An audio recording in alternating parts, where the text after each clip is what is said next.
Assalamualaikum warahmatullahi wabarakatuh. Bismillahirrahmanirrahim. Alhamdulillahirabbil alamin. Wabihi nasta'in wa ala umuri yawaddin. Wassalatu wassalamu ala asrofil anbiya'i wal mursalin wa ala alihi wa sahbihi azmain. Amma ba'du. Pertama-tama saya panjatkan puji dan syukur kehadirat Allah Subhanahu wa taala yang telah memberikan berbagai macam nikmat, baik nikmat iman maupun nikmat sehat. Solawat serta salam tak lupa kita junjungkan kepada baginda Nabi besar Muhammad Sallallahu Alaihi Wasallam, karena beliaulah yang telah membawa kita dari zaman jahiliyah hingga zaman berpengilmu pengetahuan seperti ini. Yang saya hormati Ibu dosen mata kuliah Komunikasi Bisnis, Ibu Herlina Pratiwi MPD, serta teman-teman yang saya banggakan. Semoga kita semua berada di lindungan Allah Subhanahu wa taala. Amin amin ya rabbal alamin. Sebelumnya, izinkan saya memperkenalkan diri terlebih dahulu. Nama saya Ahmad Alwi, NIM 1914399, kelas Asuransi Syariah C, semester 4. Tujuan saya membuat video ini adalah untuk memenuhi nilai ujian akhir semester mata kuliah Komunikasi Bisnis. Dan saya mengucapkan selamat menyaksikan. Pada kesempatan kali ini saya akan berbagi atau menjelaskan sedikit tentang komunikasi lisan. Komunikasi lisan adalah bentuk komunikasi dengan mengucapkan kata-kata secara lisan dan langsung kepada lawan bicaranya.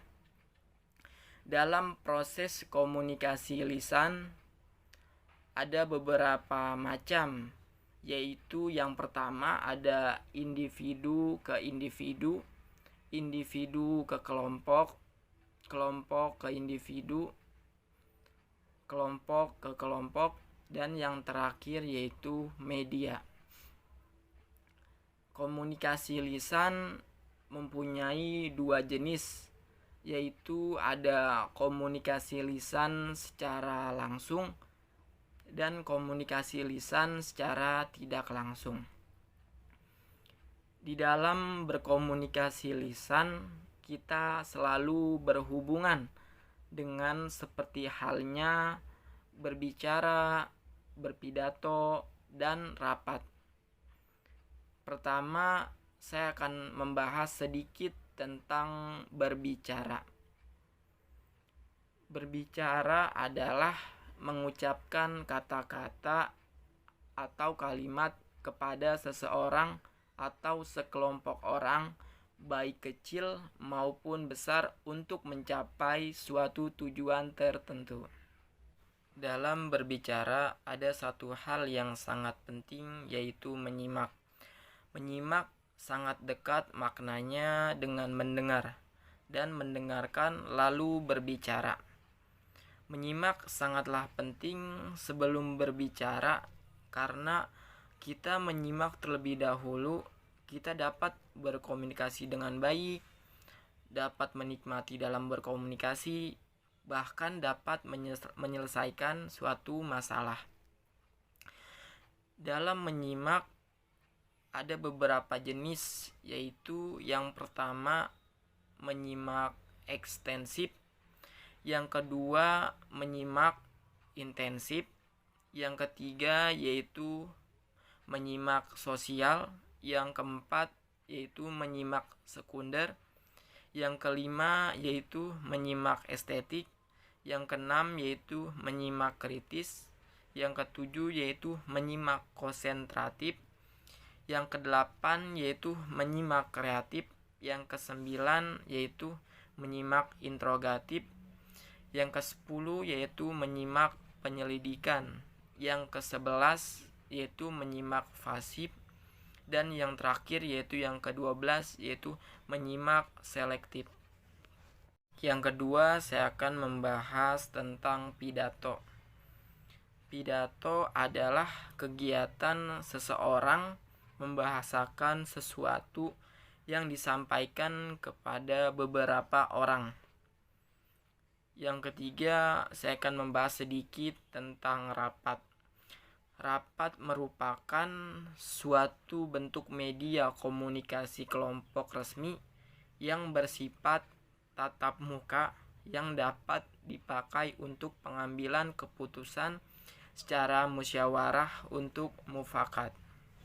Ada beberapa cara agar rapat berjalan dengan baik. Yang pertama, dipimpin oleh seorang pemimpin baik. Tipe pemimpin rapat yaitu pimpinan yang baik adalah seorang yang aktif, berwawasan luas, dan dapat memberikan bimbingan dan pengarahan pada saat rapat berlangsung. Yang kedua yaitu suasana rapat terbuka, artinya tidak ada hal-hal yang disembunyikan. Tiap anggota rapat berbicara secara terbuka, objektif, sehingga tidak menimbulkan prasangka yang negatif terhadap peserta rapat yang lain. Yang ketiga yaitu peserta aktif ketika rapat. Yang keempat yaitu pertanyaan singkat dan jelas. Dan yang kelima yaitu yang termasuk yang terakhir, hindari perdebatan dalam sebuah rapat karena itu dapat mengganggu ketika sedang berlangsungnya rapat, bahkan dapat menghabiskan waktu dan tujuan rapat. Di dalam rapat dibedakan menjadi beberapa macam, tergantung pada segi peninjauannya, yaitu yang pertama menurut tujuannya, yaitu rapat seperti ada penjelasan, ada rapat pemecahan, dan rapat perundingan. Yang kedua menurut sifatnya, yaitu terdapat rapat formal, rapat informal, rapat terbuka, dan rapat tertutup. Yang ketiga yaitu menurut jangka waktunya, yaitu terdapat rapat mingguan, rapat bulanan, rapat semesteran, dan rapat tahunan. Yang keempat yaitu menurut frekuensinya, yaitu seperti adanya rapat rutin dan rapat insidental. Materi terakhir yang akan saya sampaikan yaitu materi tentang alat bantu visual dan alat bantu audiovisual. Alat bantu visual yaitu dapat meningkatkan kekuatan komunikasi secara lebih efektif dan efisien daripada kata-kata. Contoh alat bantu visual yang umum digunakan yaitu seperti tabel, peta dengan kode berwarna, grafik garis, diagram batang, dan diagram lingkungan. Sedangkan audiovisual adalah alat-alat yang atau audible artinya dapat didengar, dan alat-alat visible yang artinya dapat dilihat, sehingga dapat membuat komunikasi menjadi efektif. Jenis-jenis audiovisual dibagi menjadi dua, yaitu audiovisual murni dan audiovisual tidak murni. Baik, hanya itu yang saya bisa sampaikan. Semoga bisa bermanfaat untuk yang menonton video ini, baik teman-teman saya maupun ibu dosen. Sekian video dari saya, mohon maaf bila ada kekurangan baik kata-kata maupun kalimat, karena manusia hanyalah makhluk yang tidak luput dari kesalahan dan dosa, karena kesempurnaan hanya milik Allah Subhanahu wa Ta'ala.